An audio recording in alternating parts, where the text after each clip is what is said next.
ಆದಿಕಾಂಡ 12ನೇ ಅಧ್ಯಾಯ 3ನೆಯ ವಾಕ್ಯ. ನೀನು ಆಶೀರ್ವಾದ ನಿಧಿಯಾಗುವೆ, ನಿನ್ನನ್ನು ಹರಸುವವರನ್ನು ಹರಸುವೆನು, ನಿನ್ನನ್ನು ಶಪಿಸುವವರನ್ನು ಶಪಿಸುವೆನು. ನಿನ್ನ ಮೂಲಕ ಭೂಲೋಕದ ಎಲ್ಲ ಕುಲದವರಿಗೂ ಆಶೀರ್ವಾದ ಉಂಟಾಗುವುದು. ಈ ವಾಕ್ಯದಲ್ಲಿ ದೇವರು ಅಬ್ರಹಾಮನನ್ನು ಕರೆಯುವಂತಹ ಸಮಯದಲ್ಲಿ ನುಡಿದಂತಹ ಸಂಗತಿಗಳನ್ನ ವಿವರಿಸಲಾಗಿದೆ.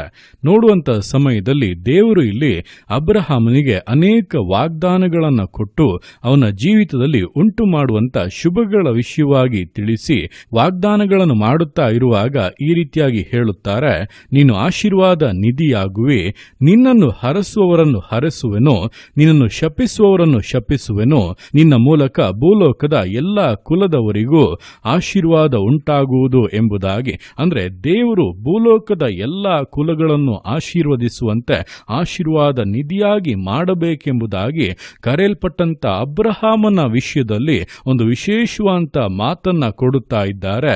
ನಿನ್ನನ್ನು ಹರಸುವವರನ್ನು ಹರಸುವೆನು, ನಿನ್ನನ್ನು ಶಪಿಸುವವರನ್ನು ಶಪಿಸುವೆನು ಎಂಬುದಾಗಿ.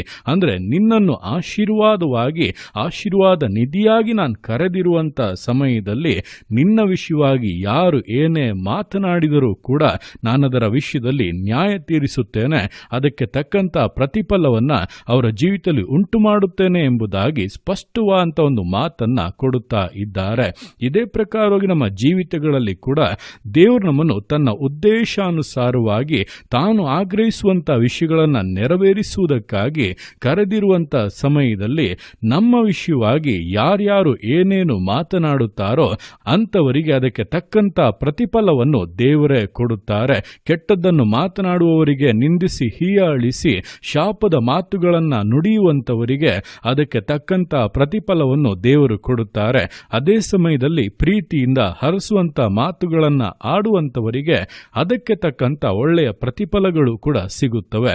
ಆದ್ದರಿಂದ ಈ ದಿವಸಗಳಲ್ಲಿ ದೇವರಿಂದ ಕರೆಯಲ್ಪಟ್ಟು ಅದರಲ್ಲೂ ಮುಖ್ಯವಾಗಿ ಆತನ ಸೇವೆಗಾಗಿ, ಆತನ ಚಿತ್ತವನ್ನ ನೆರವೇರಿಸುವುದಕ್ಕಾಗಿ ವಿಶೇಷವಾಗಿ ಅಭಿಷೇಕಿಸಲ್ಪಟ್ಟು ಆತನ ಸೇವೆಯನ್ನ ಮಾಡುತ್ತಿರುವಂತಹ ನಿಮ್ಮ ವಿಷಯದಲ್ಲಿ ಯಾರು ಏನೇ ಹೇಳಿದರೂ ಕೂಡ ಅದರ ವಿಷಯವಾಗಿ ನೀವು ಪ್ರತಿಕ್ರಿಯಿಸಲು ಹೋಗಬೇಡಿ, ಮೊಯ್ಗೆ ಮೈ ತೀರಿಸಬೇಡಿ.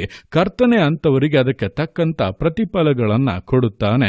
ಇದು ದೇವರ ಸ್ಪಷ್ಟವಾದಂತ ಮಾತಾಗಿದೆ. ಇದು ನೆರವೇರಿಯೇ ನೆರವೇರುತ್ತದೆ. ಆದ್ದರಿಂದ ನಮ್ಮನ್ನು ಯಾವೊಂದು ಉದ್ದೇಶದಿಂದ ಆತನು ಕರೆದಿದ್ದಾನೋ ಅದನ್ನ ನೆರವೇರಿಸುವುದರಲ್ಲಿ ಪೂರ್ಣ ಆಸಕ್ತರಾಗಿ ಅದರ ಮೇಲೆ ದೃಷ್ಟಿಯನ್ನ ಇಟ್ಟು ಪೂರ್ಣವಾದಂತ ವಿಧೇಯತೆಯಿಂದ, ದೃಢತೆಯಿಂದ, ನಂಬಿಗಸ್ತತೆಯಿಂದ ವಿಶ್ವಾಸ ಜೀವಿತಗಳನ್ನ ಮುನ್ನಡೆಸೋಣ. ದೇವರ ಕರಗಳಲ್ಲಿ ಸಮರ್ಪಿಸಿ ಪ್ರಾರ್ಥಿಸೋಣ. ಯೇಸುವೆ ಸ್ತೋತ್ರ ರಾಜ, ಕೊಟ್ಟಂತ ದಿವಸಕ್ಕೋಸ್ಕರ ಸ್ತೋತ್ರ ಕರ್ತನೆ. ಈ ದಿವಸ ನಿನ್ನ ಕರಗಳಲ್ಲಿ ಸಮರ್ಪಿಸ್ತೇನೆ. ಪ್ರತಿಯೊಂದು ಜೀವಿತಗಳನ್ನು ನೀನು ಆಳ್ವಿಕೆ ಮಾಡು, ಬಲಪಡಿಸು ಕರ್ತನೆ.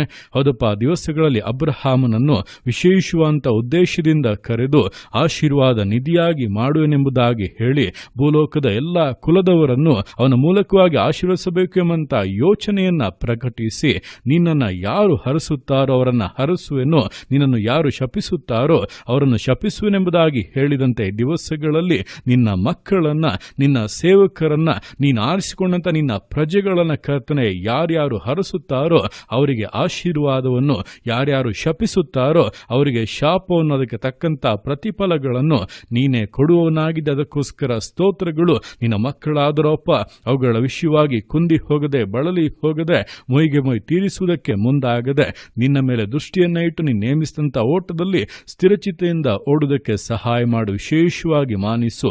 ಆಶೀರ್ವಾದಗಳು ಉಂಟಾಗಲಿ, ವಾಗ್ದಾನದ ಪರಿಪೂರ್ಣತೆಗಳು ಉಂಟಾಗಲಿ. ಯೇಸುವಿನ ನಾಮದಲ್ಲಿ ಘನವಂತರಾಗಿ ಅಪ್ಪ ಸಕಲ ಮೇಲುಗಳಿಂದ ಜೀವಿತಗಳನ್ನು ಅಲಂಕರಿಸು, ಆಶೀರ್ವದಿಸು. ಯೇಸುವಿನ ನಾಮದಲ್ಲಿ ಜೀವಿತಗಳನ್ನು ಆಶೀರ್ವದಿಸಿ ಘನಪಡಿಸುವಂತ ನಿನ್ನ ಪ್ರೀತಿಗೋಸ್ಕರ, ಕೃಪೆಗೋಸ್ಕರ ಅಪ್ಪ ನಿನಗೆ ಸ್ತೋತ್ರಗಳು. ಪ್ರತಿಯೊಂದು ಜೀವಿತಗಳನ್ನ ಅಪ್ಪ ನಿನ್ನ ಕರಗಳಲ್ಲಿ ಸಮರ್ಪಿಸ್ತಾದನೆ. ಆಶೀರ್ವದಿಸು, ಮಾನಿಸು, ಘನಪಡಿಸು. ಎಲ್ಲ ನಿನ್ನ ಕರಗಳಲ್ಲಿ ಸಮರ್ಪಿಸಿ ಎಲ್ಲ ಸುತ್ತಿಗೆ ಮಾತುಗಳನ್ನೊಬ್ಬನಿಗೆ ಸಲ್ಲಿಸಿ ಯೇಸುವಿನ ನಾಮದಲ್ಲಿ ಬೇಡುತ್ತೇನೆ ನಮ್ಮ ತಂದೆಯೇ. ಆಮೇನ್, ಆಮೇನ್.